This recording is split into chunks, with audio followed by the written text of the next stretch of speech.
Saludo nuevamente a Antimio Cruz, jefe de información de creadores universitarios, ahora con la información en ecología. Antimio, bienvenido. Gracias, Andrea, nuevamente, gracias por este espacio.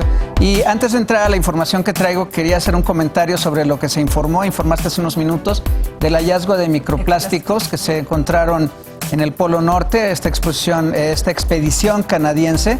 Y yo quería enfocar y dar un mensaje esperanzador.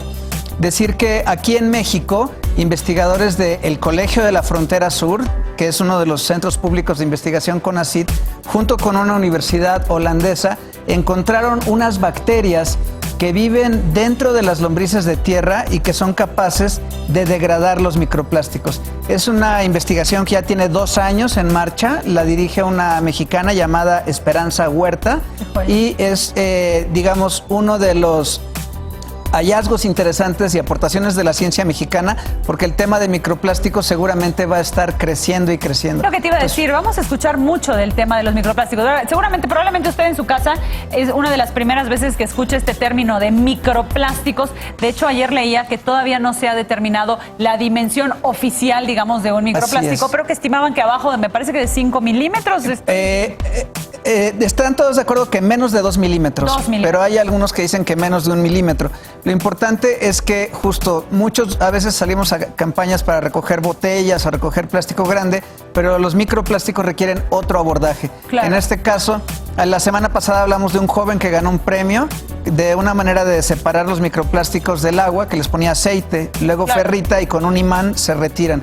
Pero una vez que los tenemos afuera, ¿cómo los deshacemos? Pues está esta investigación mexicana que yo creo que habría que observar y apoyar de bacterias que deshacen los microplásticos. Quería decirlo para pues no dejar a la gente con este espíritu angustia, ¿no? Pesimista, ¿no? De que vamos hacia la destrucción.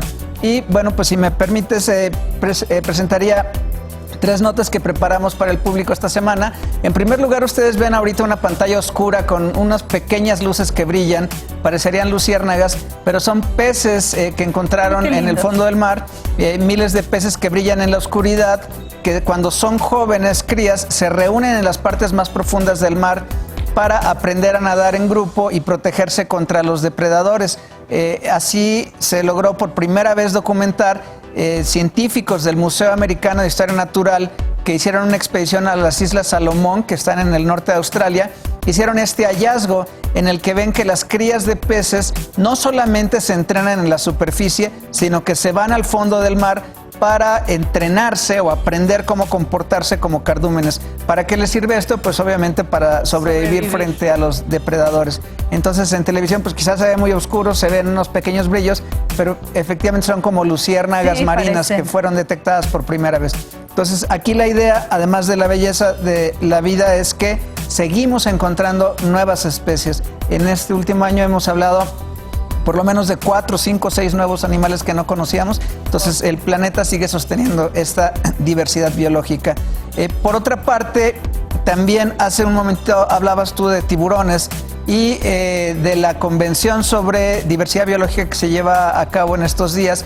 Pues la vida secreta de los tiburones peregrinos que nadan en el norte del Océano Atlántico, cerca de las aguas de Escocia, ha sido captada por primera vez gracias a una cámara subacuática que funciona de manera autónoma, se llama SharkCam.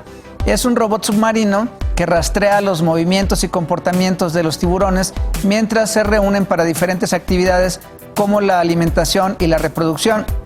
Para poder conocer algo, para poder proteger algo, hay que conocerlo, que también es un lema que aquí en México usa mucho el doctor José Sarucán, quien dirige la Comisión Nacional de Conocimiento y Uso de la Biodiversidad.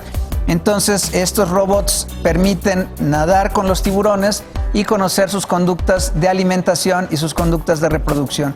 Por último, para concluir este espacio, esta es una noticia amarga, porque es una noticia que se refiere a violencia. Hemos hablado en el programa a lo largo de violencia contra las mujeres, pero también hay que decir que un grupo vulnerable de activistas han sido los ambientalistas. Caray. Se presentó un informe donde dice que en el año 2018 fueron asesinados por lo menos 167 defensores del medio ambiente en diferentes partes del mundo. Esto lo informó la organización civil estadounidense y británica Global Witness, y según su reporte 2018, Los ambientalistas sufren mayor peligro cuando defienden el agua y cuando combaten el tráfico ilegal de flora y fauna.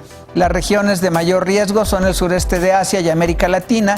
Filipinas fue el país más peligroso con 30 ambientalistas muertos. México ocupó el 6º lugar con 14 ambientalistas asesinados el año pasado, en 2018. Justo Entonces, en la lista donde no quieres estar en los primeros lugares, ¿no? En la lista donde no quieres estar en los primeros lugares hay otros países latinoamericanos, aparece Brasil, aparece Colombia, aparece Guatemala y bueno, desafortunadamente México en el 6º lugar. En este contexto de violencia, que hoy se ha hablado mucho de la violencia contra las mujeres y hay diferentes tipos de violencia, bueno, pues hay que atenderla y pues desde luego nada más rescatar algo que te decía la entrevista y tú lo acabas de repetir, que decía Wendy, necesitamos buenas leyes. Claro. Además de la parte de prevención en casa, hace falta buenas leyes porque luego detienen a las personas y no hay cómo procesarlos. Y ¿no? aplicación de las buenas leyes, ¿no? Y buenos expedientes, también hace falta recursos porque la gente de las autoridades está manejando demasiados expedientes, entonces no pueden procesar tantos, ¿no? Están rebasados. Muy bien, muchísimas gracias, Antimio, un gusto como siempre tenerte. Gracias, Andrea.